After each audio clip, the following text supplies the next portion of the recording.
నమస్తే, welcome to I dream inside politics with Kavitha. తెలంగాణలో హైడ్రాని ఎందుకంత సడన్ గా రేవంత్ సర్కార్ తీసుకొచ్చింది? దీని వెనకాల ఏదైనా మతలబ్ ఉందా? హైడ్రాతో డ్రామా జరుగుతోంది అనే మాటతో పాటుగా డైవర్షన్స్ పాలిటిక్స్ ఉన్నాయి అనే మాట ఎందుకని ప్రతిపక్షాలు అంత బలంగా వినిపిస్తున్నాయి, విమర్శిస్తున్నాయి? అసలు పథకాల్ని పక్కన పెట్టి తెర మీదకి హైడ్రాను తీసుకురావడం వెనకాల అసలు మర్మం ఏంటి? మనతో పాటుగా ఉన్నారు కాంగ్రెస్ సీనియర్ లీడర్, ఓయూ ఉద్యమ నేత మానవతారాయ్ గారు. హలో అండి, నమస్తే. నమస్తే. ఎట్లుండ్రు? బాగున్నా. ఇప్పుడు హైడ్రాని ఎందుకు తీసుకొచ్చింది ఇంత సడన్ గా తీసుకురావడం? మతలబ్ ఏం లేదు, మీరు అన్నట్టు మంచి ఉంది హైడ్రాలో. ఇప్పుడు ఎవరో ఒకళ్ళు, ఇప్పుడు ఆ ప్రజలు అనేక రకాలుగా విసిగి వేసారిపోయినప్పుడు ఒక యుగానికి ఒక్కడు వస్తాడు. అట్లనే ఈ హైదరాబాదుకు నిరంతరం చిన్న వాన వచ్చినా పెద్ద వరదగా మారిపోద్ది. ప్రతి సంవత్సరం ఎంతోమంది శవాలు కొట్టకొస్తుంటాయి. నాళాల్లో చిన్న పసిపిల్లలు, ముక్కుపచ్చలాని చిన్న చిన్న పిల్లలు కొట్టకపోయి ఎంతో మనం హృదయ విదారకమైన ఘటనలు చూసాం. మరి దీనికి అంతం వద్దా? దీని ఈ విధంగా కొనసాగిస్తే ఎవరికి ముప్పు? హైదరాబాద్లో నివసించే 1 కోటి మందికి పైగా ఉన్న ప్రజలకే ముప్పు కదా. దీనికి ఏం చేయాలి? క్రమబద్ధమైనటువంటి నిర్మాణాలు ఉండాలి, క్రమబద్ధమైనటువంటి జీవనం ఉండాలి. దాన్ని రేవంత్ రెడ్డి గారు ముఖ్యమంత్రి అయిన వెంటనే అనుకోలే. అంతకుముందు ప్రతిపక్షంలో ఉన్నప్పుడు కూడా చెరువులు కబ్జాలు అవుతున్నాయి, సరస్సులు కబ్జాలు అవుతున్నాయి, నాళాలు కబ్జాలు అవుతున్నాయి. దీనివల్ల జలప్రళయాలు వస్తాయి, భవిష్యత్తులో విపత్తులు వస్తాయని చెప్పి ఆయన అసెంబ్లీలో కూడా మాట్లాడటం జరిగింది. ఇప్పుడు ఆయన ఒక ముఖ్యమంత్రి అయింది కాబట్టి, ముఖ్యమైనటువంటి నాయకుడు అయింది కాబట్టి, రాష్ట్రానికి ముఖ్యమంత్రి అయింది కాబట్టి, ఆయన ప్రజలకు ఉపయోగపడే విధంగా ముప్పు లేకుండా, ఏ తప్పు లేకుండా ప్రజల జీవన విధానం, హైదరాబాద్ ప్రజల జీవన విధానం సక్రమంగా ఉండాలి, అక్రమంగా ఉండొద్దు అని చెప్పి ఒక ఆలోచనతో ఒక అడుగు వేశారు. అడుగు వేసినప్పుడు, తొలి అడుగు వేసినప్పుడు ఇన్ని రకాల ఇబ్బందులు వస్తాయి. ఉదాహరణ నేను చెప్తాను. ఒక బండను ఒక శిల్పంగా చెక్కేటప్పుడు, ఉలితో చెక్కేటప్పుడు శిల్పికి చూసేటప్పుడు బండ ఎట్లుంటుంది అనుకుంటాం, కానీ అందంగా చెక్కేటప్పుడు ఎన్ని ఉలి దెబ్బలు తగిలితే ఆ బండ మహాశిల్పంగా, అద్భుతమైనటువంటి విగ్రహంగా మనం ఆరాధిస్తాం చెప్పండి. అట్లనే రేవంత్ రెడ్డి గారు తొలి అడుగు వేశారు. దీన్ని ఎందుకు పక్కదారి ఎందుకు పట్టేల్సిన అవసరం? అన్ని కొనసాగుతున్నాయి పథకాలు, ఎక్కడ కూడా సాగట్లేదు. పక్కదారి పట్టించడానికి పక్కదారి వాళ్ళు మాట్లాడుతున్నారు. ఎందుకంటే వాళ్ళ దారిలోకి హైడ్రా బుల్డోజర్లు వస్తాయని చెప్పి వాళ్ళ ఇళ్ల మీద తప్పులన్నీ వాళ్ళు చేశారు. మేమేమంటున్నాం? మా హైడ్రాకు తన మన పర భేదాలు లేవు. రేవంత్ రెడ్డి సోదరుడు తిరుపతి రెడ్డి గారైనా, ఎవరైనా, పల్లం రాజు గారైనా, ఇంకొక ఓవైసీ సంబంధించిన పార్టీకి సంబంధించిన ఎమ్మెల్యే అందరినీ కూల్చేసినాం. అక్కడ కొంతమందికి నోటీసులు ఇచ్చినాం. ఎక్కడ చర్యలు తీసుకుంటున్నాం? వ్యాపారాలు చేయొద్దు అక్కడ. చెరువు శిఖాలంట మనం చిన్నప్పుడు FTL అని చెప్తున్నారు. ఇప్పుడు ఫుల్ ట్యాంక్ లెవెల్.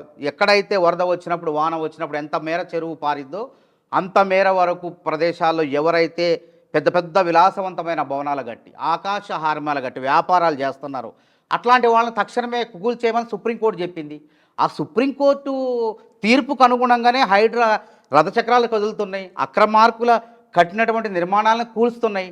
దీంట్లో ఇంకా పక్కదారి పట్టించేది ఏముంది చెప్పండి? ఇప్పుడు వాళ్ళు చేయలేకపోయారు, వాళ్ళ హయాంలో కూడా జరిగినాయి. బుల్డోజర్ పోయింది, ఏం లాలూచి పడ్డారు ఎన్ కన్వెన్షన్ నాగార్జున గారి దగ్గర.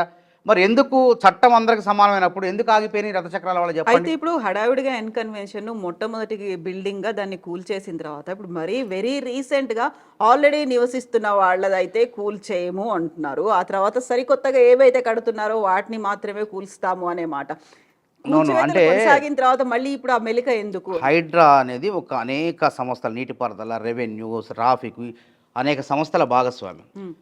ఆ చెరువు శిఖంలో ఉండి, చెరువు నిండే ప్రాంతంలో ఉండి పెద్ద పెద్ద విలాసవంతమైన వ్యాపార భవనాలు కడితే తప్పకుండా ఆడ నోటీసులు కూడా కూల్చేస్తారు. ఆడ చిన్న లేదు, పెద్ద లేదు, గుడిసెలు ఉన్నా సరే కూల్చేస్తారు అక్కడ. అంతే, దానికి ఇంకా వేరేది లేదు. దానివల్ల ఎందుకు? భవిష్యత్ తరాలకు ముప్పు వాటిల్లకుండా, జలప్రళయాలు రాకుండా తీసుకునేటువంటి చర్యల్లో భాగంగానే ఒక ఉదాహరణ చెప్తాను మీకు. అసలు హైదరాబాద్ నగరం, సికింద్రాబాద్ నగరాలు ఏర్పడేటప్పుడు 1908వ సంవత్సరంలో 6వ నిజాం ఉన్నప్పుడు, మీర్ మెహబూబ్ అలీ ఖాన్ ఉన్నప్పుడు కనీ విని ఎరగని రీతిలో మూసీకి వరద వచ్చింది. 60 అడుగుల మేర నది ప్రవహిస్తే నగరం మొత్తం కూడా అతలాకుతలమైంది. అప్పుడు పాత నగరం, పాత బస్తీ, భాగ్యనగరం. అప్పుడప్పుడే హైదరాబాద్, సికింద్రాబాద్ విస్తరిస్తున్నాయి. అయితే ఆయన హయాంలో జరిగిన వరద విపత్తులో సుమారు అధికారికంగా నిజాం గణాంకాల ప్రకారం 15,000 మంది కొట్టుకుపోయి జలసమాధి అయ్యారు. అనధికారికంగా చరిత్రకారులు వీళ్ళు చదివిన పుస్తకాల ప్రకారం 50,000 మందిపై చనిపోయారు. 80,000 ఇళ్ళు నేలమట్టమైనవి. అక్కడ ఉస్మానియా దవాఖానాలో ఇప్పటికీ ఒక 200 సంవత్సరాల క్రితం ఉన్నటువంటి చెట్టు 150 మంది ప్రాణాలు కాపాడింది ఆ వరదల నుంచి. ఆ రోజు వచ్చిన వరదలో తలదాచుకోవడానికి ఇటు పోవాలకు అర్థం కాక ఆ చింత చెట్టు దొరికితే ఆ చింత చెట్టు కొమ్మనెక్కి 150 మంది రక్షించుకున్నారు. ఆ చెట్టు ఇప్పటికి కూడా సజీవ సాక్ష్యంగా ఉంది. అవును. ఇప్పుడు ఆ చెట్లు ఉన్నాయి, అట్లాంటి చెట్లను బతకనిచ్చిండ్రా మనం? ప్రతిది గుట్టలు, కొండలు, అసలు ఈ జూబ్లీ హిల్స్, బంజారా హిల్స్లు అన్నీ కూడా మన స్వార్థం కోసం, మన నివాసం కోసం ప్రకృతిని, పర్యావరణాన్ని మొత్తాన్ని సర్వనాశనం చేసి ఒక ముప్పు తెచ్చుకునే ప్రయత్నం చేసిన. భవిష్యత్తులో అంటే భూకంపాలు రావు. ఈ దక్కన పీఠభూమి చాలా పటిష్టమైంది. చాలా పర్యావరణానికి అనుకూలమైనటువంటి ప్రతి వాళ్ళు, దేశంలో ఉన్న ప్రతి వాళ్ళు ఇక్కడికి వచ్చి జీవించవచ్చు. ఢిల్లీకి కూడా ప్రమాదం ఉంది. ఢిల్లీ నగరానికి ప్రమాదం ఉంది, కానీ హైదరాబాద్ నగరానికి ప్రమాదం లేదు. కానీ ఇదే విధంగా మనం కొనసాగించుకుంటూ పోతే అక్రమాలను, నిర్మాణాలను, నాళాలపైన అంటే మొత్తం చెరువుల్లో పోవాల్సిన నీళ్లు నగరంలోకి వచ్చి తిరుగుతున్నాయంటే కారణం ఎవరు? మనమే కారణం. అయితే కాబట్టి రెండవ రాజధాని అని పిలువబడే హైదరాబాద్ నగరం సురక్షితమైన రాజధాని ఏదో ఢిల్లీ కాదు. పొగమంచు వస్తే మనం ఏ విధంగా చూసారా? అసలు ఉండలేము అక్కడ. చాలామంది పెద్దలు ఆరోగ్యం, శ్వాసకోశ వ్యాధులు వచ్చినప్పుడు మీరు ఇక్కడ వద్దు, ఊటీ పోండి, లేకుంటే పచ్చని వాతావరణ చోట పోండి అని చెప్పి ఢిల్లీ డాక్టర్లు చెప్తుంటారు. అదే విధానాన్ని మనం తెచ్చుకుందామా? సురక్షితమైన రెండో రాజధాని నగరం కూడా రేపొద్దున కావచ్చేమో. ఇట్లాంటి హైదరాబాద్ సురక్షితమైన ప్రాంతాన్ని మనమే నాశనం చేస్తే ఎట్లా? అందుకే రేవంత్ రెడ్డి గారు ప్రారంభించారు. దీన్ని అందరూ సహకరించాలా? అందరూ సహకరించాలి. కాకపోతే వస్తున్నటువంటి ఈ విమర్శ ఏంటంటే హైడ్రాని తీసుకొచ్చిన తర్వాత ఇప్పటిదాకా 6 గ్యారంటీ స్కీముల అమలుతో పాటుగా రైతు రుణమాఫీ వీటన్నిటి గురించి అసలు మాట్లాడట్లేదు, పట్టించుకోవట్లేదు. అందరూ స్వాగతిస్తున్నారేమో హైడ్రాకి సంబంధించి వానలు వరదలు వస్తున్నాయి, కాపాడుకోవాలి, హైడ్రాని కేవలం హైదరాబాద్కే ఎందుకు, వరంగల్, ఖమ్మం కూడా విస్తరించాలి, ఇవన్నీ ఉన్నాయి. కాకుంటే పటిష్టమైనటువంటి ప్రణాళిక అనేది హైడ్రాకి లేదు. ఏ అంశాలతో ముందుకెళ్తున్నారు అనేది కాకుండా హైడ్రాకు లేదనే వాళ్ళు సన్నాసులు, చవటలు. వాడు ఏదో ఎడిపడితే మాట్లాడటం కాదు. హైడ్రాకు ఒక పరిపుష్టమైనటువంటి స్వయం ప్రతిపత్తిని కల్పించి దాన్ని వెళ్ళమని ఎక్కడ పోమని చెప్పినాం? చెరువులో ఇల్లు కడితే వానికి కూడా ప్రమాదమే కదా. ఈ ఖమ్మంలో చూడండి, ఇలా మున్నేరు వాగులో ఇల్లు కడితే, చెరువులో ఇల్లు కడితే మునిగిపోవండి, ప్రమాదాలు రావా? వచ్చే వరద నీరు పోదు కదా. అందుకే మన రేవంత్ రెడ్డి గారిని ఏమనాలంటే మరో 7వ నిజాం అనాల, మీర్ ఉస్మాన్ అలీ ఖాన్. ఆయన ఎందుకు అనాలంటే 6వ నిజాం కాలంలో వరద వచ్చినప్పుడు వాళ్ళు కొంచెం ప్రయత్నం చేశారు కానీ ఏం పారలే. కానీ 7వ నిజాం మీర్ ఉస్మాన్ అలీ ఖాను ఈ హైదరాబాద్ నగరంలో ఈ మూసీ వల్ల ప్రమాదం ఉంది కాబట్టి ఏం చేయాలి అని చెప్పి ప్రముఖ ఇంజనీర్ అప్పటికే మోక్షగుండం విశ్వేశ్వరయ్య గారని, ఇప్పుడు మన ఖైరతాబాద్లో విశ్వేశ్వరయ్య భవన్ చూసుకుంటూ పోతాం చాలామంది. ఆయన గురించి చాలామంది తెలుసుకోవాలి. అప్పటికే ప్రపంచంలోనే పేరెన్నెగ్గన్న ఇంజనీర్ ఆయన పిలిపించుకొని, తన ఆస్థానానికి పిలిపించుకొని హైదరాబాదు రేపు జంట నగరాలుగా విస్తరిస్తుంది, రేపు వరద రాకుండా, వరద ముప్పు రాకుండా ఉండాలంటే ఏం చేయాలి, మీరు సలహా ఇవ్వండి అంటే ఆయన చెప్పిన ప్రకారం ఆయన ఏం చెప్పిండంటే హైదరాబాదుకు ఉత్తరాన మూసీ ఉన్నది కదా, ఆ మూసీ ప్రవహించే ప్రాంతంలో జంట జలాశయాలు నిర్మించాలి అని చెప్తే 1912వ సంవత్సరంలో మూసీ నది పైన వరద నియంత్రణ వ్యవస్థను మీర్ ఉస్మాన్ అలీ ఖాన్ 7వ నిజాము ఏర్పాటు చేసిండు. ఆ తర్వాత ఉస్మాన్ సాగర్ 1912లోనే హైదరాబాద్కు ఉత్తరాన ఉస్మాన్ సాగర్ నిర్మించండి, పైనుంచి వచ్చే వరద మొత్తం కూడా అందులో చేరుతుంది, హైదరాబాదు సికింద్రాబాదుకు జంట నగరాలకు ముప్పు ఉండదు అని ఆయన సలహా ఇస్తే అట్లనే నిర్మించారు. అదేవిధంగా మరొక జలాశయాన్ని కూడా నిర్మించమన్నాడు ఆయన. అది 1927వ సంవత్సరంలో హిమాయత్ సాగర్గా నిర్మించడం జరిగింది. ఆ విధంగా నిర్మించడం వల్ల పైనుంచి వచ్చే వరద మొత్తం కూడా ఈ జంట జలాశయాల్లో చేరటం వల్ల హైదరాబాద్ జంట నగరాలు ఇప్పటి వరకు కూడా సురక్షితంగా ఉన్నాయి. కానీ మనం ఏం చేసినాం? మళ్ళీ మర్చిపోయినాం. ప్రకృతి మీదే పడ్డాం మనం. ప్రకృతి దాన్ని రక్షిస్తే మనల్ని అది రక్షిస్తుందని మర్చిపోయినాం. కనీసం ఇంగిత జ్ఞానం మర్చిపోయి ఆ జంట జలాశయాల్లో వరద రాకుండా అక్కడ కూడా ఆక్రమించేసి ఆ జంట జలాశయం ఉస్మాన్ సాగర్, హిమాయత్ సాగర్ పరిధిలో కూడా ఇష్టం వచ్చినట్టు ఆక్రమించేసినాం. అవి రెండు, ఆ జంట జలాశయాలు కూడా హైదరాబాదు ప్రజల యొక్క దాహార్తిని తీరుస్తాయి. ఇప్పటికి కూడా తీరుస్తున్నాయి. కృష్ణా జలాలు, గోదావరి జలాలు ఇంకిపోయినా ఒక్కోసారి అక్కడి నుంచి కూడా మనం నీళ్ళు తెచ్చుకోం. ఇంకిపోతే అక్కడి నుంచి అవకాశం నీళ్ళు తెచ్చుకున్నాం. కానీ ఆ పరిధిలో కూడా ఇష్టం వచ్చినట్టు అన్ని రాజకీయ పార్టీలు, అందులో కాంగ్రెస్, బీజేపీ, బీఆర్ఎస్, ఇంకా బీఆర్ఎస్ అయితే మరీ 10 ఏళ్ల కాలంలో ఇష్టం వచ్చినట్టు జరిగింది. ఆడ జన్వాడ ఫామ్ హౌస్ కూడా ఆ పరిధిలో ఉంది. ఎందుకు చెప్తున్నానంటే ఇది చరిత్ర కూడా తెలుసుకోవాలి ఈ తరం. జన్వాడ ఫామ్ హౌస్ అవును. నేను చెప్తా, దాని గురించి చెప్తా. జన్వాడ ఫామ్ హౌస్ కి సంబంధించి చూస్తే రంగనాథ్ గారు ఒక మాట చెప్పారు, అది జీవో 111 కింద అదే, వస్తుంది, నేను హైడ్రా దానికి కూడా పరిధిలో. చెప్తా. అయితే జీవో 111 ని ఇప్పుడు రేవంత్ సర్కార్ ఏం చేస్తుంది? గతంలో కేసీఆర్ అసలు సర్కార్ జీవో- తొలగించింది. నేను అక్కడికి వస్తాను ఇప్పుడు. ఇప్పుడు జనవాడ ఫామ్ హౌస్ ఎందుకు తెచ్చానంటే ఆ జంట జలాశయాల పరిధిలో ఇష్టం వచ్చినట్టు పారిశ్రామికవేత్తలు, సినీ తారలు, ఆకాశ హార్మ్యాలు, విలాసవంతమైనటువంటి వ్యవసాయ క్షేత్రాలు అంటే ఫామ్ హౌస్లు నిర్మించుకొని ప్రకృతికి విఘాతం కలిగి పర్యావరణానికి ముప్పు కలిగించారు. అయితే అప్పుడు తెలుగుదేశం ప్రభుత్వం 96వ సంవత్సరంలో 26-27 ఏళ్ల క్రితం తెలుగుదేశం ప్రభుత్వం అధికారంలో ఉంది. అప్పుడు పాపం వాళ్ళు పర్యావరణం మీద కాస్త అవగాహన ప్రేమ ఉండి చంద్రబాబు నాయుడు గారు వాళ్ళు ఎవరు మొత్తానికి ఇక్కడ ఈ పరిధిలో మనం కనుక ఈ జలాశయాల పరిధిలో భూమిని బరిభాగాన్ని రక్షించకపోతే, పర్యావరణం రక్షించకపోతే భవిష్యత్ హైదరాబాద్కు ప్రమాదం అని చెప్పి వాళ్ళు ఏం చేశారంటే 111 జీవో తీసుకొచ్చారు. 111 జీవో ప్రకారం ఏంది, 84 గ్రామాలు, ఈ రెండు జంట జలాశయాలు ఉన్న పరిధిలో 84 గ్రామాల్లో 10 కిలోమీటర్ల మీద ఎవరు కూడా శాశ్వతమైనటువంటి కట్టడాలు కట్టొద్దు.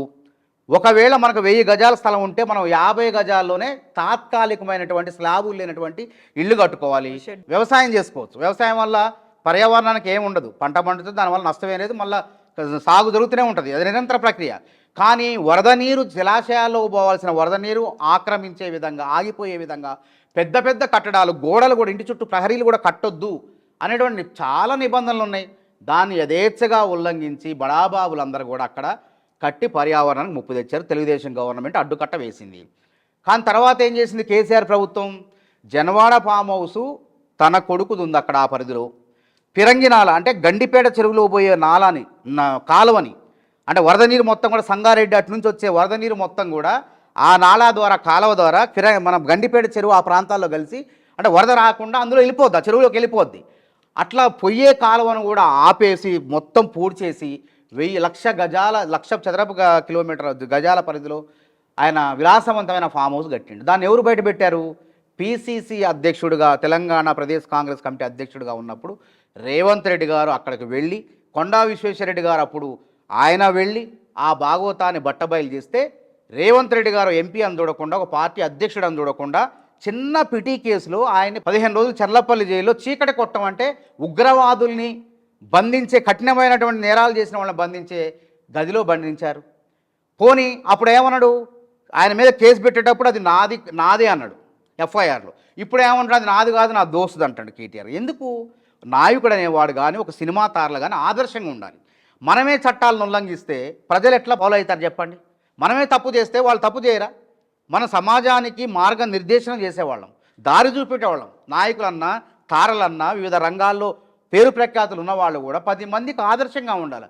మనమే కంచే చేను వేసినట్టు మనమే మొత్తం తప్పులు చేస్తే ప్రజలు మనం ఏం సంకేతం ఇచ్చినట్టు, ఏం సందేశం ఇచ్చినట్టు? కాబట్టి అక్కడ కూడా వాళ్ళు ఆదర్శం తప్పి ఏం చేశారు, ఆ 111 జీవోని క్యాబినెట్ 2022వ సంవత్సరంలో కేసీఆర్ ప్రభుత్వం వాళ్ళ కొడుకు సౌలభ్యం కోసం, వాళ్ళ కొడుకు అక్రమ నిర్మాణం కూల్చకుండా, వాళ్ళ భాగవతం బయటపడకుండా 111 జీవో పరిధిలో ఉన్న ఇల్లుని, ఆ జీవోని అసలు ఈ జీవో లేకుండా పోతే కదా అని చెప్పి ఆ జీవోను లేకుండా చేసి మళ్ళీ పర్యావరణానికి ముప్పు తీసుకొచ్చారు. అది తప్పు కాదా? ఆలోచన చేయండి. అంటే నీ స్వార్థం ఏం చేద్దామని యాక్చువల్గా అది జీవో 111 పరిధిలో వస్తుంది, హైడ్రా పరిధిలోకి రాదన్నారు. జీవో 111 ఏం చేస్తారో తెలియదు. హైడ్రా పరిధి విస్తరించింది. హైడ్రా అని అసలు రాష్ట్ర వ్యాప్తం తీసుకురమ్మంటున్నారు ప్రజలంతా. ఖమ్మం వాళ్ళుగా ఖమ్మం ఏంది, నల్గొండ ఏంది, వరంగల్ ఏంది, కరీంనగర్ ఏంది, అందరు అడుగుతున్నారు. భద్రకాళి చెరువు చూడండి పోయి, ఎన్ని చెరువులు ఆడ, ఎన్ని కబ్జాలు జరిగినాయి. అంటే మనమే మన నాశనాన్ని మనమే కోరుకుంటున్నాం, మనమే చేసుకుంటున్నాం, మనమే కారకలే, మన గొయ్యి మనమే దోవుకుంటున్నాం. కాబట్టి రేవంత్ రెడ్డి గారు ఒక మరో మీర్ ఉస్మాన్ అలీ ఖాన్ లెక్క ఆలోచన చేసి ఒక హైడ్రా అనేటువంటి సంస్థను స్థాపించి, ఒక అధికార రంగనాథ్ అనేటువంటి ఒక నిబద్ధత కలిగినటువంటి ఒక అధికారిని తీసుకొచ్చి అక్కడ పెట్టారు. అక్కడ పెట్టినప్పుడు వీళ్ళు చేసేది రాజకీయం. అక్కడ రుణమాఫీ అవుతుంది, రుణమాఫీ ఆగదు, 31,000 కోట్లు కేటాయించారు, 22,30,000 పైసలకు ఆయన ఇంకా దరఖాస్తులు తీసుకుంటున్నారు. సాంకేతిక కారణాల వల్ల వెనక్కి వచ్చినటువంటి వేసిన డబ్బులు వెనక్కి వస్తే అది ఎందుకు వచ్చినాయి అని చెప్పి మరి అగ్రికల్చర్ అధికారుల ద్వారా అప్లికేషన్ తీసుకొని మళ్ళీ మిగిలిన వాళ్ళకు కూడా ఖాతాలో జమ అవుతున్నాయి, కాబోతున్నాయి త్వరలోనే. అక్కడ సమస్య లేదు, ఇంకెక్కడ సమస్య ఉంది, పక్కదారి ఏడబడతాను చెప్పండి. అరే వీళ్ళు చేయని స్కిల్ యూనివర్సిటీని తీసుకొచ్చిన మేము, నైపుణ్య విశ్వవిద్యాలయం, తెలంగాణ యువతకు నైపుణ్య విశ్వవిద్యాలయం అనే ఆలోచన ఏమైనా చేసిర్రా వీళ్ళు చెప్పండి? అది చేత కాలేదు. నిరుద్యోగులకు జాబ్ క్యాలెండర్ అనే ఆలోచన, నేను నిరుద్యోగ జేఏసీగా 10 ఏళ్ళు కొట్లాడి 40 కేసులు పెట్టుకుంది ఎందుకు తెలుసా? ఎప్పుడు వేస్తారు జాబ్ క్యాలెండర్? ఉద్యోగాల మా మొదటి డిమాండ్ నాది కానీ కోదండరామ్ సార్ది కానీ, మేము మొదటి డిమాండ్ ఏంటి నిరుద్యోగుల గురించి మాట్లాడినప్పుడు? జాబ్ క్యాలెండర్ వేయండి. జాబ్ క్యాలెండర్ వేస్తే ఒక గందరగోళం ఉండదు నిరుద్యోగికి. ఏ ఉద్యోగానికి ఎప్పుడు తయారు కావాలో సిద్ధపడతారు, చక్కగా ప్రణాళికాబద్ధంగా చదువుకుంటారు, ఒక గందరగోళం ఉండదు. దాన్ని తెరదించండి అని చెప్తే పట్టించుకోలేదు. జాబ్ క్యాలెండర్ ని మేనిఫెస్టోలో పెట్టారు, దాన్ని రిలీజ్ చేశారు. ఇప్పటిదాకా ఇప్పుడు సెప్టెంబర్ ఇవ్వాలే చూడండి. ఎంతమంది రిక్రూట్ అయ్యారు? ల్యాబ్ టెక్నీషియన్లు 1280 ల్యాబ్ టెక్నీషియన్లు, 2000 మంది నర్సులు సంబంధించినటువంటి స్టాఫ్ నర్సులకు సంబంధించిన ఉద్యోగాలు ఈ సెప్టెంబర్ నెలాఖరులో జాబ్ క్యాలెండర్ ద్వారా భర్తీ కాబోతుంది. ఎంత మందికి వస్తుంది అది? 3000 మంది. 2 లక్షల ఒక్క నోటిఫికేషన్ నేను 2 లక్షల అది కూడా మంది ఉంది. అవుతాయా ఈ 2 లక్షల మందికి రుణమాఫీ చేసి రైతన్నల రుణం తీర్చుకున్నాం. 2 లక్షల ఉద్యోగాలు రాష్ట్ర ప్రభుత్వంలో భర్తీ చేసి నిరుద్యోగుల రుణం కూడా తీర్చుకోబోతున్నాం. 3 నెలల్లో అవుతాయా అని? 3 నెలలు కాదు మేడం, ఇది ప్రక్రియ ఉన్నది కదా కొంత. ఇప్పుడు 3 నెలల అని ఒక నిర్దేశం కాదు, మేము అనుకున్నది సాధిస్తాం. 3 నెలల్లో 4 నెలల్లో 5 నెలల్లో జాబ్ క్యాలెండర్ అయితే వాళ్ళు తేంది మేము తెచ్చినాం. ఇంకెక్కడ నిరుద్యోగుల ఉద్యమాన్ని ఏదో కృత్రిమ ఉద్యమం చేయించబోయారు. యూనివర్సిటీలో అయింది కదా, ఏమైంది? అందరూ సక్రమంగా చదువుకుంటూ సంతోషపడుతున్నారు, సంబరపడుతున్నారు. అరే వాళ్ళు చేయలేంది వీళ్ళు చేసిండ్రే. అరే నియామకాల పునాదుల మీద తెలంగాణ వచ్చిందే, నియామకాల పునాదుల మీద కదా. మా ఉద్యోగాలు మాకు కావాలా, మా కొలువులు మాకు కావాలా, సీమాంధ్రులు కొట్టకపోతారు మా ఉద్యోగాలు, వాళ్ళు తన్నకపోతారు అని చెప్పాక తెలంగాణ వచ్చింది. మరి నియామకాలు ఏం చేసారు మీరు? ఉన్న ఉద్యోగాలు CR Biswal committee, PRC committee చెప్పినటువంటి 1,92,000 పైచులకు ఉద్యోగాల్ని, 91,000 ఉద్యోగాల్ని భర్తీ చేయరైతే సక్రమంగా. అందులో లీకులు, గ్రూప్ 1 లీకు, గ్రూప్ 2 లీకు, పక్క పరీక్ష సక్రమంగా పెట్టలేదు, జేఏఈ ఉద్యోగాలు లీకు, అన్ని లీకులేనా? అయితే నాకు ఒక చిన్న ఇది చెప్పండి.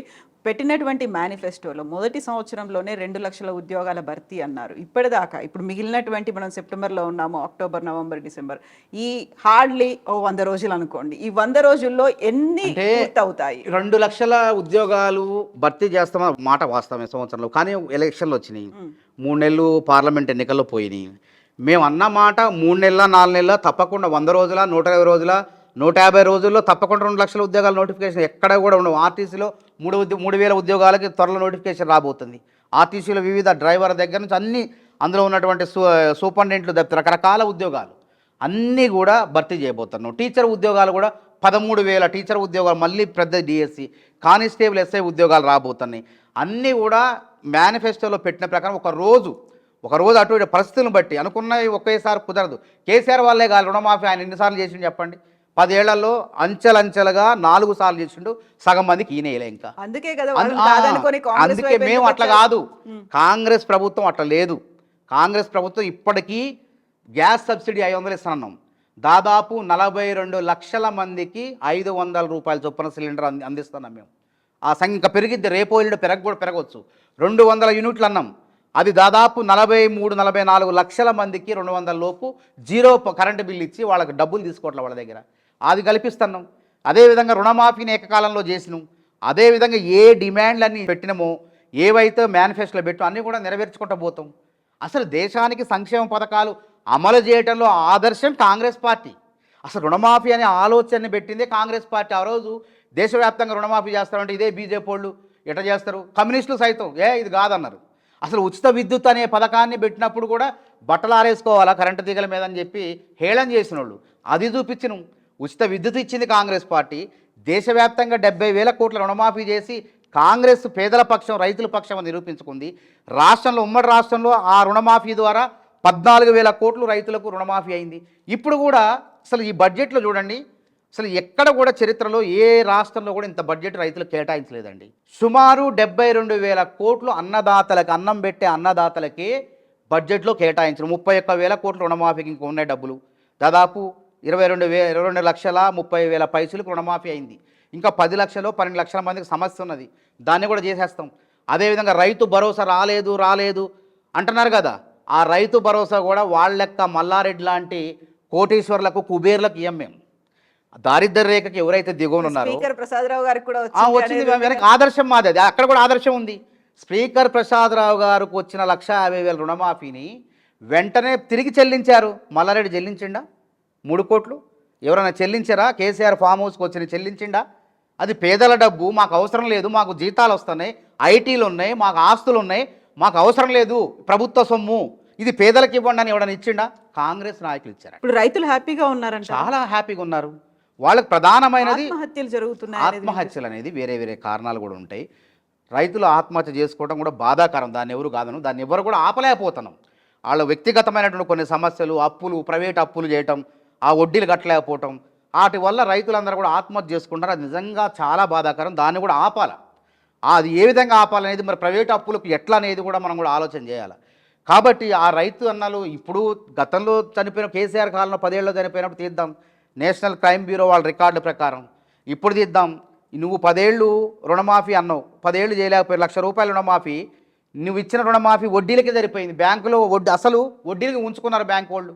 వాళ్ళకి రైతుకు ఏ ఉపయోగం లేదు. ఇప్పుడు అట్లా కాదు కదా, 2 లక్షల మేర కొంతమందికి అందని, ₹1,00,000 మాఫీ అయిపోయింది, ₹1,00,000 మాఫీ అయిపోయింది. 2 లక్షల పైన ఉన్న వాళ్ళు 3 లక్షలు, 2,50,000, 10,000 ఉంటే మేమేమన్నాం, ముందే ఆ 10,000 కట్టండి, 50,000 కట్టుకోండి, వాళ్ళకు కూడా రుణమాఫీ అయింది. వాళ్ళకి కాకపోతే, కట్టకపోతే రుణాలు రీషెడ్యూల్ కావు. ఒకవేళ మేము 2 లక్షలు వేసినా కానీ వాళ్ళు మినహాయించుకొని మళ్ళీ దాన్ని కట్టమంటారు. కాబట్టి దానివల్ల ప్రతిఫలం ఉండదు. కాబట్టి రైతుకు ఉపయోగం లేదు. కాబట్టి మీరు కట్టండి, పైది కట్టండి, మేము 2 లక్షల ఖాతాలో వేస్తామని చెప్పినాం. ఇప్పుడు చాలామంది కట్టారు, వాళ్ళకు కూడా రేపు మాపు పడతాయి. ఎక్కడ ఎవరికి ఇబ్బంది లేదండి. వీళ్ళే ప్రయత్నాలు చేస్తున్నారు, గురుకులాల్లో తీసుకొస్తున్నారు ఆ అంశం. రైతు నిరుద్యోగులను నేను చెప్తా, ఒక విషయం నేను చెప్తా, దాన్ని కూడా చెప్తా. పెద్ద డ్రామా అది వాళ్ళది. అసలు నిరుద్యోగుల విషయంలో వెలిపెట్టారు, కుదరలేదు. రైతుల విషయంలో వేలుపెట్టారు, రైతులు కూడా రోడ్డు మీద రావట్లేదు. వాళ్ళకి అందరికి వస్తుంది, రాని వాళ్ళకి కూడా ఇస్తామని చెప్తున్నాం. ఇవ్వమనంటే కదా ఎప్పుడు ఉద్యమాలు చేయాలంటే ప్రతిపక్షాలు. మేము కాంగ్రెస్ పార్టీగా ఉద్యమం చేసినామంటే ఎందుకు చేసినాం? గ్రూప్ 1 పేపర్ లీక్ అయింది, తిరుపతి పాత్ర ఉంది, కేటీఆర్ పిఏ తిరుపతి పాత్ర ఉన్నది, విచారణ జరపండి, అసలు దోషుల్ని తేల్చండి, అసలు దొంగలు ఉన్నారు, చిన్న చిన్న కొండంద ఎలికలను పట్టుకుంటున్నారు, పందికొక్కులు ఉన్నాయి, పట్టుకోండి అని అన్నాం. అది వాస్తవం ఉంది, జరిగింది. కొంతమంది అరెస్ట్ చేశారు, 90 మంది దాకా అరెస్ట్ చేశారు. ఇంకా అసలు దొంగలను పట్టుకోలేదు. దాన్ని పట్టుకోవాలి. ఇప్పటికి కూడా కాంగ్రెస్ ప్రభుత్వం దాని మీద విచారణ కన్నేసింది. రేపో మాపో అది కూడా జరుగుతుంది. మేము అట్లా ఏమైనా జరిగింది రైతు రుణమాఫీ విషయంలో? ఎక్కడ ఉద్యమం చేయాలా? రైతు అది కూడా తీసుకొస్తాను, అది కూడా చెప్తాను సవివరంగా. ప్రవీణ్ కుమార్ భాగవతం మొత్తం నేను బయట పెడతా. ఆయన ఏందో, ఆయన కథ ఏందో మొత్తం నేను చెప్తా. ఇప్పుడు రైతు రుణమాఫీ విషయంలో ఆ డబ్బు పక్కదారి పడితే, కాంగ్రెస్ నాయకులు జేబులోకి పోతే, రైతుల సొమ్మును కాంగ్రెస్ నాయకులు జేబులో వేసుకుంటే, అప్పుడు నిర్మాణాత్మక ప్రతిపక్షంగా బీఆర్ఎస్ పార్టీ కాంగ్రెస్ అవినీతి చేసింది అని పోరాటం చేస్తే అందం ఉంటుంది, చందం ఉంటుంది, అర్థం ఉంటుంది, పరమార్థం ఉంటుంది. ప్రజలు కూడా ఆలోచన చేస్తారు. అరే ప్రజలకు అందిస్తున్నాం, పోతున్నాయి, చేరతున్నాయి, సాంకేతిక కారణాలతో ఆగిపోయినాయి అంటే దాని మీద ప్రెస్ మీడియా సురేందర్ రెడ్డి అట చనిపోయిండు పాపం. ఆయన రైతు, ఆయన ఎందుకు చనిపోయిండు. మాకు కూడా బాధ ఉన్నది. ఏ రైతు చనిపోవద్దు. తల్లికి 1,50,000 రుణమాఫీ అయినాయి. దాన్ని హరీష్ రావు గారు ప్రెస్ మీట్ పెట్టి పక్కదారి పట్టించే విధంగా, అంటే రైతులు రెచ్చగొట్టే విధంగా, ఆయన చనిపోయింది రుణమాఫీ కోసం అంటే, వాళ్ళ ఇంట్లో ఒక రుణమాఫీ ₹1,50,000 అయింది. ఆయన వేరు కుటుంబం ఉంటే, ఆయనకు రేషన్ కార్డు లేకపోయినా కానీ ఆయనకున్న 2 లక్షల రుణమాఫీ ఉంటే 2 లక్షల రుణమాఫీ చేస్తున్నాం, చేసి తీరుతాం. అందరికి అట్లా అవుతున్నాయి. ఆయన చనిపోయిన చావులతో కూడా తెలంగాణ ఉద్యమంతో శవరాజకీయాలు చేశారు. మళ్ళీ రైతుల శవాలతో కూడా శవరాజకీయం చేసి అధికార దాహం దేర్ల వాళ్ళది. అధికారంలోకి రావాలని చెప్పి కుట్రలు చేస్తున్నారు. ఇంకా టైం ఉంది, ఓపిక పట్టండి. మేమేమైనా తప్పులు చేస్తే అప్పుడు నిజంగా నిర్మాణాత్మక ప్రతిపక్షంగా పోరాటం చేయండి. గురుకులాల గురించి వద్దాం. ఇక గురుకులాలు అంతకుముందు లేవండి. కాంగ్రెస్ ఉమ్మడి రాష్ట్రంలో గురుకులాలు ఉన్నాయి. అంతకుముందు డాక్టర్లు, ఇంజనీర్లు, ఐఏఎస్లు, ఐపీఎస్లు కాలేదా? పెద్ద పెద్ద గొప్ప వాళ్ళు అయ్యారు గురుకులాల్లో. అది ఎవరు పుణ్యం అది? అసలు ఎస్ఆర్ శంకర్ అనేటువంటి ఒక మహానుభావుడు ఆయన.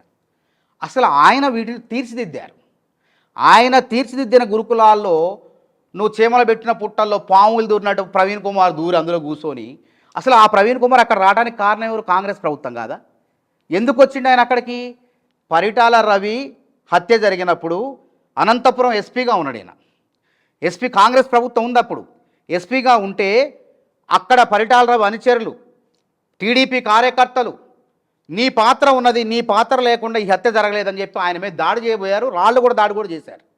ఆ భయానికి అడుపక్క తర్వాత ఎక్సలెన్సీ పేరు తేన ఎస్పీగా పనిచేసినప్పుడు వరంగల్, కరీంనగర్, ఖమ్మం, ఈ నల్గొండ ప్రాంతాలు ఎక్కడైతే ఆయన అధికారిగా పనిచేసిండో అవార్డుల కోసం సుమారు 180 మంది ఎస్సీ, ఎస్టీ, బీసీ, మైనారిటీ సంబంధించినటువంటి అమాయకుల్ని నక్సలైట్ల పేరుతో పొట్టన పెట్టుకుంటే, ఇటు ప్రజా సంఘాల ఆగ్రహం, అటు ఆగ్రహం, ఇటు ఆగ్రహం. ఈ ఆగ్రహం నుంచి బయటపడాలని చెప్పి ఏం చేయాలని చెప్పి అవతారం ఎత్తిండు. అప్పుడు ఏం చేశారు? ఇప్పుడున్నటువంటి ఆరోగ్య శాఖ మంత్రి దామోదర్ రాజనరసింహ గారిని బతిలాడుకొని కొప్పుల రాజు గారు ఢిల్లీలో రాహుల్ గాంధీ గారికి దగ్గర ఉన్నటువంటి మన కొప్పుల రాజు గారితో మాట్లాడుకొని కిరణ్ కుమార్ రెడ్డిని ఒప్పించి గురుకుల అసలు అప్పటిదాకా ఐపీఎస్లు ఎవరు కూడా గురుకులాల కార్యదర్శి కాలేదు. కాంగ్రెస్ ప్రభుత్వం సరే ఈయన ఏదో సరే సేవ చేస్తానంటాడు అని చెప్పేసి ఆడ కూర్చోబెడితే గురుకులాల కార్యదర్శితో కూర్చోబెడితే ఏం చేసిండండి, కంచే చేయన వేసినట్టు మొత్తం వేసిండు బయటకు కనపడకుండా. పేరుకేమో ఈయన ఆయామలో డాక్టర్లు ఇంజనీర్లు అప్పుడు అయ్యారు ఇప్పుడు అయ్యారు. అసలు నీకు ఎస్ఆర్ శంకర్కి పోటీ పెడతారు. పోలిక అసలు ఎస్ఆర్ శంకర్ చనిపోయేటప్పుడు హైదరాబాద్లోనే చనిపోయాడు. ఒక గదిలో అద్దె గదిలో అపార్ట్మెంట్లో ఒకే ఒక జత బట్టలు. అంత ఐఏఎస్ అయిన కేరళకు చెందిన బ్రాహ్మణ వ్యక్తి అయినటువంటి కులం కాదు ముఖ్యం, గుణం ముఖ్యం. అందుకే అంటున్నా ఆయన బ్రాహ్మణుడైన ఎస్సీ ఎస్టీ బీసీ మైనార్టీ వర్గాల పేద ప్రజల అభ్యున్నతి కోసం ఆయన జీవితం త్యాగం చేసిండు ఆయనండి మహానుభావుడు. నువ్వు ఎట్లయితే అసలు నీ స్వేరో సైన్యాన్ని స్థాపించిన వాళ్ళు ఏదో అందులో స్వేరో సైన్యాన్ని స్థాపించి టీచర్లని లెక్చరర్లని ప్రిన్సిపాల్ని బెదిరించి అక్రమంగా గురుకులాల డబ్బును అందులోకి బదిలీ చేసినావా లేదా? తీయండి స్వేరోకి అంత డబ్బులు ఎట్లా వచ్చినాయి, అసలు అన్ని వేల కోట్లు ఎట్లా వచ్చినాయి? ఏ సంఘానికి లేవు, ఎన్ఎస్ఏకి లేవు, ఏబీఈపీకి లేవు, పీడిఎస్సీకి లేవు, ఎస్ఎఫ్ఐకి లేవు. విద్యార్థుల తరపున నిరుద్యోగుల తరపున కొట్లాడే సంస్థల ఖాతాలో డబ్బులు లేవు. ఈ స్వేరోకి వేల కోట్లు ఎట్లా వచ్చినాయండి? దాని లెక్క చెప్పమనండి. నేను అంటాను రేవంత్ రెడ్డి గారిని ఈ అంశం పైన విచారణ జరపండి. అసలు ఆర్ఎస్ ప్రవీణ్ కుమార్ భాగవతం మొత్తం బయటపడద్ది. ఆయన రక్షించుకోవటం కోసం గుండు కొట్టించుకొని అంబేద్కర్ ముసుగేసుకొని గురుకులాల్లో కూసుకొని నువ్వు చేసింది ఏంది? ఆ రోజు అమ్మాయిలు జుట్లు పెంచుకుంటే ఇదేంది మీరు ఇట్లా పెంచుకుంటున్నారు, జుట్లు కట్ చేసుకోండి అని ఒక పాశ్చాత్య సంస్కృతి వైపు ఆడపిల్లల్ని మరలించింది నువ్వు కాదా? ఇవాళ నువ్వు బ్రహ్మకుమారిలు వచ్చి ఉచితంగా వాళ్ళు సేవ చేస్తానంటే పాపం వాళ్ళకి మానసికంగా వాళ్ళు కుంగుబాటు గురి కాకుండా ఆత్మహత్యలు లేకుండా మేము వాళ్ళని సిద్ధం చేస్తాం, పిల్లల్ని తీర్చిదిద్దాం అంటే ఎందుకు కంగారు పడతాం? దాన్ని ఎందుకు రాజకీయం చేస్తాను? నువ్వు చేసినప్పుడు నువ్వేమో అడుగుపెట్టిన విద్యార్థి సంఘాలని ఆర్ఎస్ ప్రవీణ్ కుమారు విద్యార్థులకు ఏదైనా అన్యాయం జరిగితే మేము పోతే మా మీద తప్పుడు కేసులు పెట్టేవాడు, అనవసరమైన కేసుల్లో ఇరికించేవాడు, అందులో పోకుండా ట్రెస్పాస్ అని చెప్పి ఉల్లంఘన అని చెప్పి బోర్డులు పెట్టేవాడు. మరి ఈ విధంగా ఎట్లా పోయినా నువ్వు నిన్న మొన్న నువ్వు ట్రెస్పాస్ కాదా? నీ ఇష్టం వచ్చినట్టు పోవచ్చా? అంటే గురుకులాలను కూడా రెచ్చగొడతాను. అసలు గురుకులాలు 1020 గురుకులాలు ఉన్నాయి. 269 ఎస్సీ గురుకులాల్లో 150,000 మంది ఒక ఎస్సీ గురుకులాల్లో చదువుతున్నారు. మైనారిటీ ఉన్నది. బీసీ గురుకులాలు మొత్తం కలిపితే 4.5 లక్షల మంది విద్యార్థులు ఉన్నారు. ఇక్కడ రాజకీయం చేయాలని చూస్తున్నారు. కేసీఆర్ ఉన్నప్పుడే మంచిగున్నది, ఆర్ఎస్ ప్రవీణ్ కుమార్ ఉన్నప్పుడే మంచిగున్నది. మరి రేవంత్ రెడ్డి పాలనలో గురుకులాలు బాగోలేవు, చదువు చెప్పట్లేదు అంటే ఆర్ఎస్ ప్రవీణ్ కుమార్ కన్నా డాక్టర్లు లేరా, ఇంజనీర్లు లేరా? ఆర్ఎస్ ప్రవీణ్ కుమార్ తొలగిపోయిన తర్వాత ఎంతమంది డాక్టర్లు అయ్యారు, ఎంతమంది ఇంజనీర్లు అయ్యారు, ఎంతమంది సివిల్ సర్వీస్ ప్రిపేర్ అవుతున్నారు లెక్కదిద్దాం. ఇప్పుడెందుకు పిల్లలు బయటకు వచ్చి బయటికి రెచ్చ చెప్తున్నా కదా, ఈ వాసనలు అక్కడ ఉన్నాయి. వాళ్ళ అసిస్టెంట్ కేర్ టేకర్లని మెస్సుల్లో చట్టవిరుద్ధంగా ఆర్థిక శాఖ అనుమతి లేకుండా అసలు రూల్ ఆఫ్ రిజర్వేషన్ పాటించడం ఒక్క సామాజిక వర్గాన్ని అందులో తీసుకొచ్చి పెట్టిండు. వాళ్ళు అక్కడ కూర్చున్నారు, కావాలని పిల్లల్ని రెచ్చగొడుతున్నారు. అందుకే నేను చెప్తున్నా ప్రభుత్వానికి, ఇంకా ఆయన వాసనలు ఉన్నాయి అక్కడ. ఆయన పెట్టినటువంటి సెక్రటరీ మారిండే కానీ అక్కడ ఆయన మనుషులు ఇంకా ఉన్నారు. కావాలని రెచ్చగొట్టి రాజకీయం చేస్తున్నారు. తెలంగాణ గురుకుల పేరెంట్ అసోసియేషన్ ఎవరు పెట్టారండి? ఈయన పెట్టలేదా? సొమ్ము ఒకటిది సోకొకటిది లెక్క. ఇష్టం వచ్చినట్టు ప్రభుత్వం ఏమో సొమ్మియటం, సోకేమో ఆర్ఎస్ ప్రవీణ్ కుమార్ది. అసలు మాలావత్ పూర్ణని ఎవరెస్ట్ ఎక్కించింది ఎవరండి? ప్రవీణ్ కుమారా? కాంగ్రెస్ ప్రభుత్వం అది ప్రోత్సహించలేదా? కాంగ్రెస్ ప్రభుత్వం ప్రోత్సహిస్తేనే కిరణ్ కుమార్ రెడ్డి పేద పిల్లలు ఎక్కాలి ఎవరెస్ట్. మాలావత్ పూర్ణ ఆనంద్ ఇద్దరు అమ్మాయి అబ్బాయి ఇద్దరిని కూడా వాళ్ళకి ఆర్థికంగా నిధులు ఇచ్చి కోచ్నిచ్చి ఎవరెస్ట్ శిఖరం ఎక్కేలా చేసింది కాంగ్రెస్ ప్రభుత్వం. ఎమ్మటే ప్రభుత్వం మారంగంలోనే, ఎన్నికల తర్వాత ప్రభుత్వం మారంగంలోనే మరి ఊసరవేలి కదా, ఎమ్మటే రంగులు మార్చుకుంటాడు ఆర్ఎస్ ప్రవీణ్ కుమార్. ఎమ్మటే పోయి కేసీఆర్కి వెళ్ళిపోయి దండం పెట్టుకొని ఇక ఆయన అధికారిగా మళ్ళీ కొంచెం ఇది ఘనత మొత్తం కేసీఆర్ది అని చెప్పి డబ్బా కొట్టిండు. ఇప్పుడు మానవతారాయ్ గారు, ఇప్పుడు గురుకులాలకు సంబంధించి ఏమన్నా సమస్యలు ఉన్నాయా లేవా? వాళ్ళు తెచ్చిన వాళ్ళని పక్కన పెట్టండి. ఇప్పుడు అమ్మాయిలు కూడా బయట వచ్చి కూర్చుంటున్నారు, రోజుల తరబడి వాళ్ళు చేస్తున్నటువంటి ఆందోళన, అందులో సమస్యలు కాదండి. ఏజెన్సీ ఉంది ఏంది, ఎస్ఆర్ శంకర్ అనే ఏజెన్సీ అని పెద్ద అవినీతి అది. అదే దాంట్లో కూడా ఇప్పుడు సోమేష్ కుమార్ జిఎస్టీ కుంభకోణం అవినీతిలో 1000 కోట్లు, ఈ ఆర్ఎస్ ప్రవీణ్ కుమార్ గురుకులాల సెక్రటరీగా చేసిన అవినీతి కూడా 1000 కోట్లు, అదే సమానమైన అవినీతి. దానిపైన సిట్టింగ్ జడ్జితో విచారణ జరిపితే వాస్తవాలు వస్తాయి. అసలు ఆర్ఎస్ ప్రవీణ్ కుమార్కి ఎస్ఆర్ శంకర్ అనే ఏజెన్సీకి సంబంధం ఉంది. ఈయన ఒక బినామీ వ్యక్తులు పెట్టి ఆ ఏజెన్సీని స్థాపించిండు. అసలు ప్రభుత్వ సంస్థలో సెక్రటరీ కార్యదర్శిగా ఉన్నటువంటి ప్రాంతంలో ఎస్ఆర్ శంకర్ కార్యాలయం ప్రైవేట్ ఏజెన్సీ ఎట్లుంటుందండి?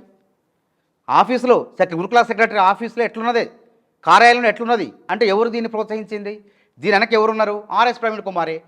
దాని పేరు మీద ఎస్ఆర్ శంకర్ అనే పేరు మీద ఇలా గురుకులాలు, అన్ని గురుకులాల్లో అనేక మందిని, అదేవిధంగా ఆ ఏజెన్సీ ఇలా ప్రభుత్వం ఏమో వాళ్ళ ఖాతాలో, ప్రభుత్వ ఉద్యోగ ఖాతాలు 20,000 వేస్తే వీళ్ళు చేతికి ఇచ్చేది 12,000, 13,000. మిగతాది మొత్తం కూడా వీళ్ళే భోజనం చేస్తారు, ఎస్ఆర్ శంకర్ వాళ్ళే తింటున్నారు.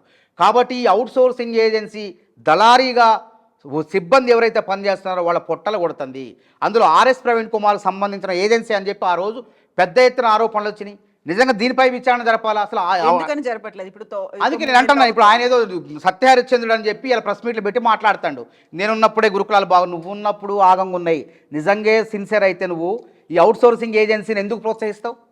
రాజ్యాంగబద్ధంగా నిరుద్యోగులతో ఉద్యోగాలు భర్తీ చేయండి, అవుట్ సోర్సింగ్ ఎందుకు? అదే జీతాలు నోటిఫికేషన్ ద్వారా రూల్ ఆఫ్ రిజర్వేషన్ పాటించి ఉద్యోగాలు భర్తీ చేయండి అని చెప్పి నువ్వు ప్రభుత్వాన్ని కోరుతావు. కాకపోతే నీ స్వార్థం ఉంది, నీ ఏజెన్సీ ఉంది కాబట్టి నీ ఏజెన్సీ ద్వారా వందలాది కోట్లు, నెలకి 100 కోట్లు, 100 మంది ఉద్యోగస్తులు అంటే చూసుకోండి, వందలాది కోట్ల రూపాయలు ఆయన జేబులోకి పోవాలి. కాబట్టి ఆ విధంగా ఏజెన్సీలను ప్రోత్సహించండు. నువ్వు చెప్తే కేసీఆర్ అన్నాడు, అసలు ఏ సెక్రటరీ కూడా 3 సంవత్సరాలు ఉన్నాడండి.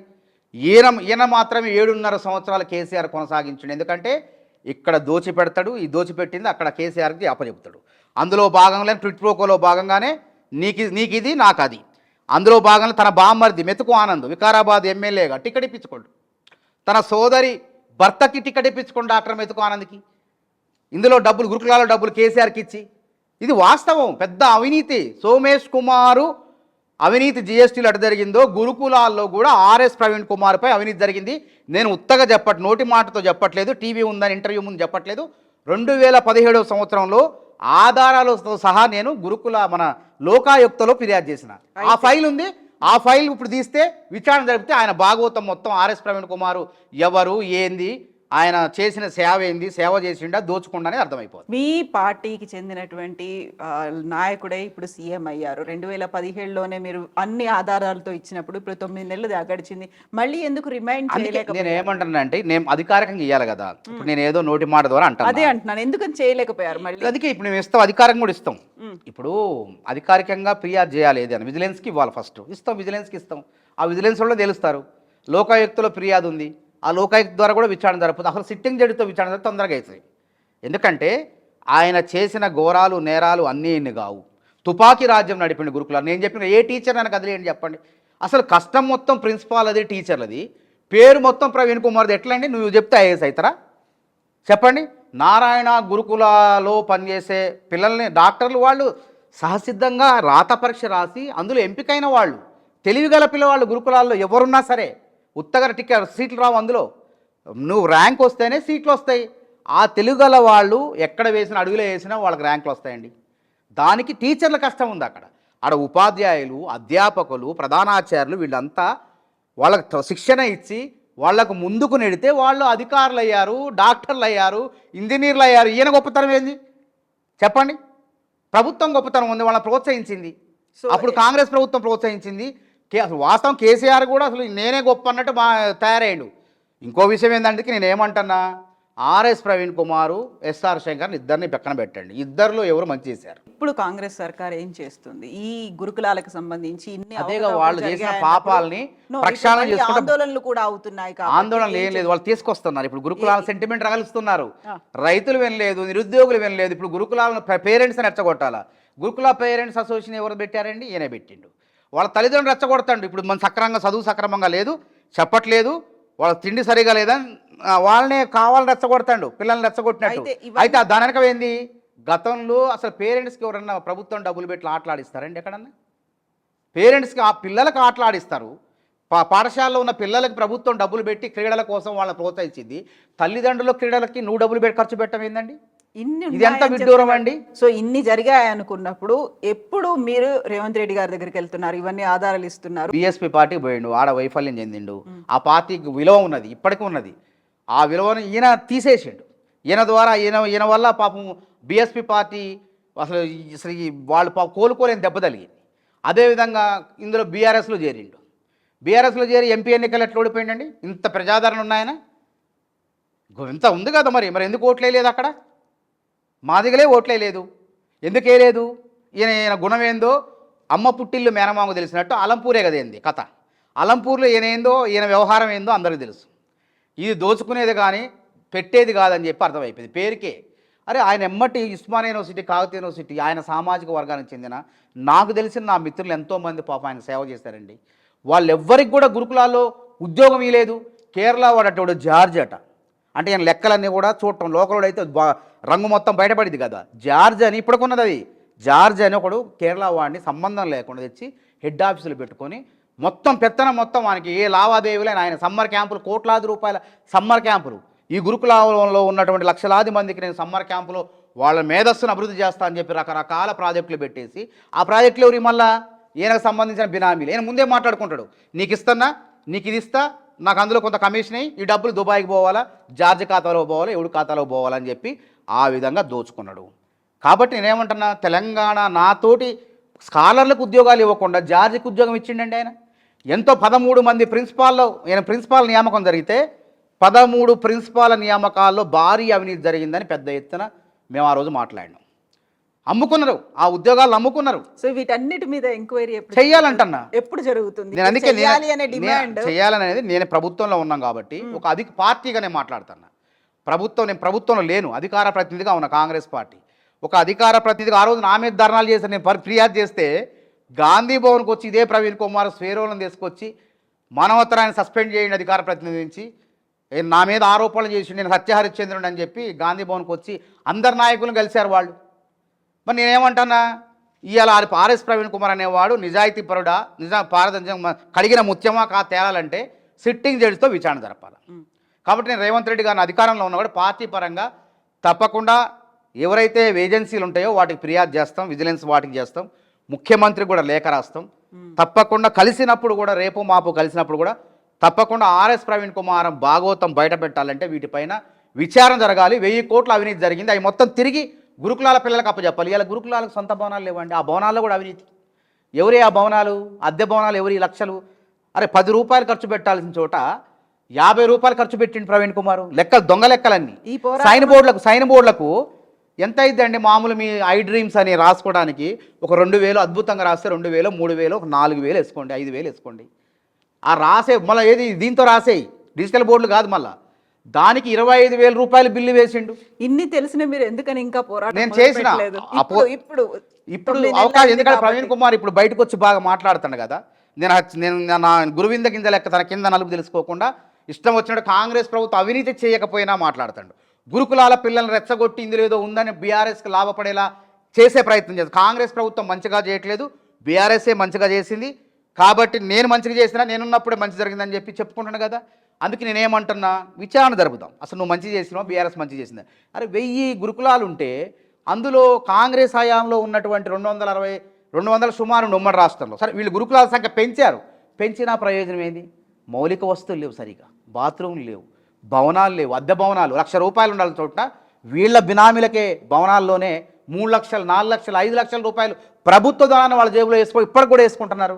కాబట్టి అందుకే రేవంత్ రెడ్డి గారు ఏమన్నారు, ఇంటిగ్రేటెడ్ స్కూల్స్ వీటన్నిటిని కూడా ప్రతి నియోజకవర్గంలో ఒక సముదాయంగా మంచిగా ముందు మజరా తర్వాత మన రేవంత్ రెడ్డి గారు మన నియోజకవర్గంలో కట్టి మిగతా ప్రతి నియోజకవర్గంలో అమలు చేయాలనే ప్లాన్లో ఉన్నారు.